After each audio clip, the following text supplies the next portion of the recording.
Imagine this. You're standing at a dusty gas station on the edge of town. You've just scraped together enough money to pay for groceries when you notice a rough, leather-clad biker struggling at the pump. His card keeps declining. The people around sneer, whisper, and walk away. But one woman, an elderly black woman with a heart of gold, does something no one expected. She steps forward, and she pays. Little did she know that one small act of kindness would change her life forever.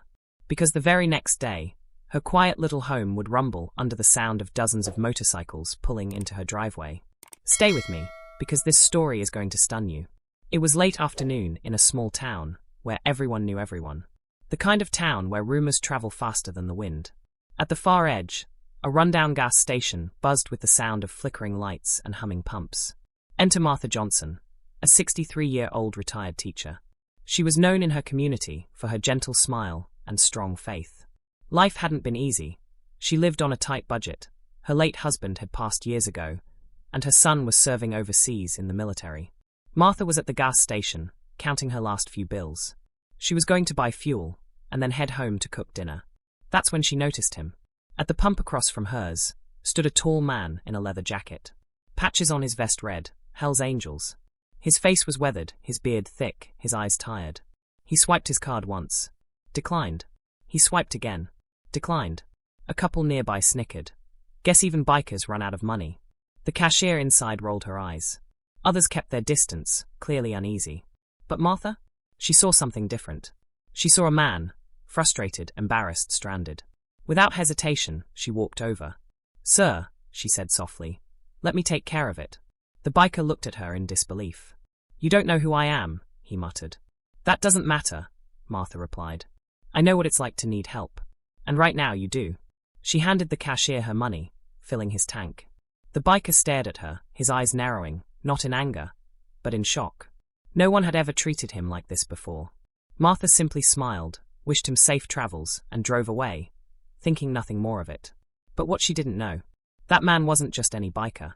He was someone whose influence reached far beyond that small gas station. And her act of kindness would echo louder than she could ever imagine. Because the very next morning, Martha's quiet street would never be the same again. What would you have done in Martha's shoes?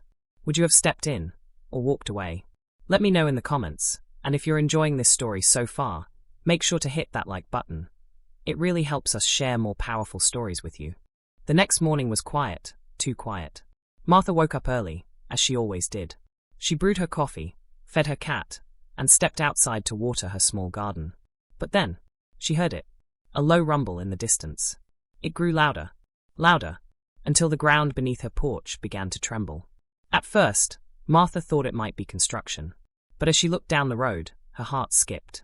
Dozens of motorcycles, gleaming chrome, roaring engines, black leather jackets, rolled down her street in perfect formation. The sight was enough to send her neighbor, Mr. Peterson, scurrying back inside. Curtains in nearby houses snapped shut. And there was Martha, standing on her porch, clutching her coffee cup with trembling hands, watching the entire Hell's Angels chapter pull into her driveway. The engines cut off. Silence, except for the ticking of cooling metal. One by one, the bikers climbed off their machines. Tall, broad-shouldered, tattoos down their arms, boots heavy on the pavement. And then, the man from yesterday stepped forward. His name? Reaper. At least, that's what the patch on his vest read. He locked eyes with Martha, the woman who had paid for his gas. Ma'am, he said in a deep, gravelly voice, we need to talk. Martha's knees wobbled. She didn't know whether to run, call the police, or just stand her ground. She took a deep breath. If this is about yesterday, it was just a few dollars. Reaper shook his head. You don't get it. No one ever does what you did. Behind him, the bikers shifted, their faces unreadable. Some even looked emotional. Martha's fear clashed with confusion. What had she stumbled into? Reaper stepped closer, pulling something from his pocket. It wasn't a weapon. It was a small, folded photograph. He held it out to Martha. In it was a smiling young girl with bright eyes and curly hair. That's my daughter, he said, his voice breaking for the first time. She passed away last year. People don't look at me the same anymore. They see the leather, the patches, the beard, and they turn their backs. Yesterday, you didn't. Martha's eyes softened. She felt her chest tighten. I wasn't helping a biker, she whispered. I was helping a person. Reaper nodded slowly. Then he turned back to his crew. "Boys," he called. "You know what to do." One by one, the bikers began unloading items from their saddlebags. Buckets, tools, boxes. Martha stared in disbelief. "What on earth are you doing?" Reaper grinned. "Yesterday, you gave me gas. Today, we're here to give you something back." And with that, the entire biker crew swarmed her front yard. But what they were about to do would leave the whole neighborhood speechless. If strangers showed up at your door the very next day, how would you react? Fear or faith? Drop your thoughts in the comments. And if you're hooked by this story so far, make sure to subscribe so you won't miss what happens next. It's about to get unbelievable. Martha stood frozen on her porch, coffee cup still in hand, as dozens of bikers spread out across her yard like an army on a mission. One biker knelt by her squeaky front steps, pulling out a hammer. Another opened a box full of paint cans. Someone else hauled out bags of soil and flowers. What are you doing?" Martha stammered. Reaper smirked. "You gave without expecting. Now it's our turn." And with that, the Hell's Angels got to work. The roar of engines was replaced by the sound of hammers, drills, and laughter. Martha's old, peeling fence was being sanded and repainted. Her broken mailbox was replaced with a brand new one, custom-made from steel. Her neglected flower beds, once dry and dying, were suddenly filled with bright blooms. The same men that neighbors whispered about as dangerous and scary were now on their knees planting roses in Martha's yard. Behind lace curtains, neighbors peeked out, jaws dropping. Mr. Peterson, the same man who had scurried away earlier, whispered to his wife, "Are they fixing her house?" Soon, more people gathered, across the street, on the sidewalks, watching this unbelievable scene. Children pointed at the bikers with wide eyes. A little boy asked his mom, "Are they the superheroes?" And Martha? She was overwhelmed. Her hands trembled as tears filled her eyes. She had lived in that house for 40 years. No one, not family, not neighbors, had ever shown up like this. Reaper wiped sweat from his brow and walked back to Martha, his boots leaving prints in the dirt. "You think yesterday was just about gas," he said, looking her in the eye. "But you reminded me of something I thought the world had forgotten. Compassion. My daughter, she always said, 'Dad, people are better than they look on the outside.' Yesterday, you proved her right." Martha's lip quivered. I didn't know." Reaper nodded. "Of course you didn't. That's what makes it real." He turned to his men. "Brothers, show her what respect looks like." And in unison, every biker lined up in front of Martha's porch. They took off their sunglasses, removed their helmets, and stood tall, arms crossed, like soldiers paying tribute. The leader raised his hand. "To Martha, the lady who reminded us of humanity." The bikers cheered, their voices thundering down the street. For Martha, it was too much. She covered her mouth, tears streaming down her cheeks. "You don't even know me," she whispered. Why are you doing this?" Reaper's voice softened. "Because no one's ever too small to make a difference. Yesterday, you saved me when you didn't even know I needed saving. Today, we're saving you." Martha sobbed openly now, clutching the photo of Reaper's daughter he had given her earlier. The bikers went back to work, transforming not just her house, but the entire atmosphere of the neighborhood. Fear turned into awe, suspicion into respect.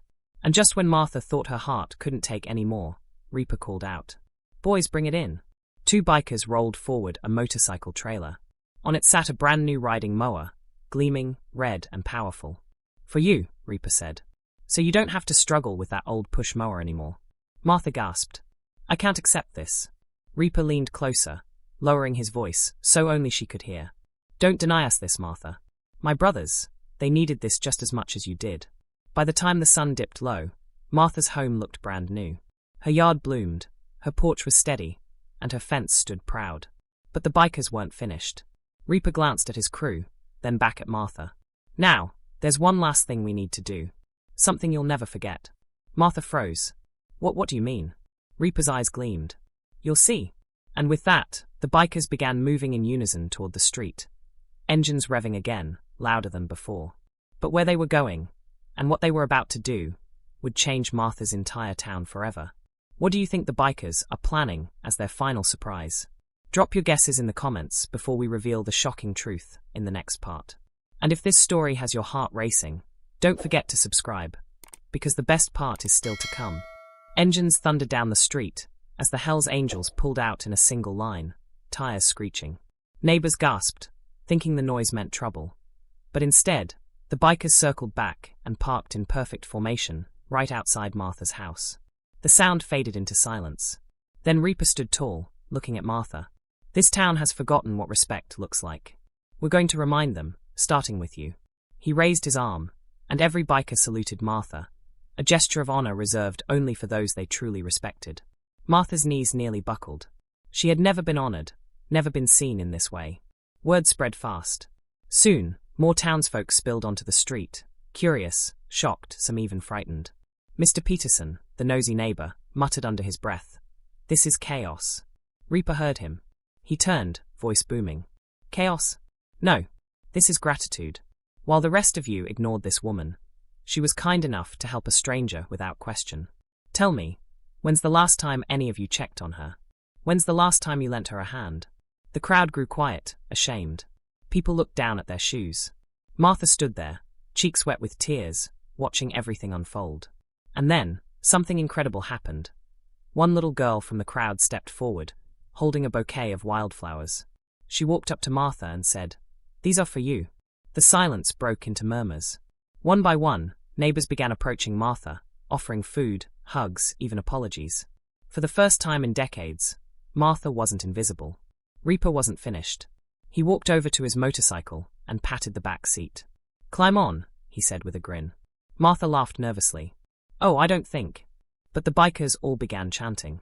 "Ride, ride, ride." With shaky hands, Martha climbed onto the back of Reaper's Harley. The engine roared to life, and the crowd cheered. And then, the entire convoy of Hell's Angels revved their engines together, forming a wall of sound that shook the earth. They rode Martha through town, not as a frail old woman, but as an honored guest, a queen on a steel throne. People along the sidewalk stopped, clapped, and waved. For the first time, Martha wasn't overlooked. She was celebrated. Hours later, the convoy pulled back into Martha's driveway. She was still laughing, her cheeks flushed like a girl half her age. Reaper parked, removed his helmet, and handed Martha an envelope. "What's this?" she asked. "Just open it." Inside was a card, signed by every member of the biker crew. But tucked inside was something else, an envelope stuffed with cash donations. Martha gasped. I can't." Reaper cut her off. "You can. You gave freely. Now it's our turn. Use it to fix the roof. Use it to live easier. Just promise me one thing." "What's that?" Martha whispered. "Never stop being who you are. The world needs more Marthas." The bikers mounted their motorcycles again. Engines growled to life. Before they left, Reaper turned back one last time. "Remember this, folks," he shouted to the crowd. "Respect isn't about leather jackets or shiny cars. It's about kindness. And sometimes the smallest act of kindness can change the world." And with that, the Hell's Angels roared off into the night, their taillights glowing red like fireflies. Martha stood there, clutching the envelope to her chest, watching them disappear. She whispered to herself, "I only paid for gas, and they gave me back my life." If this story moved you as much as it moved me, share it with someone who needs to hear it today. And if you believe kindness can truly change the world, hit that like button, subscribe, and let's spread more stories like this together.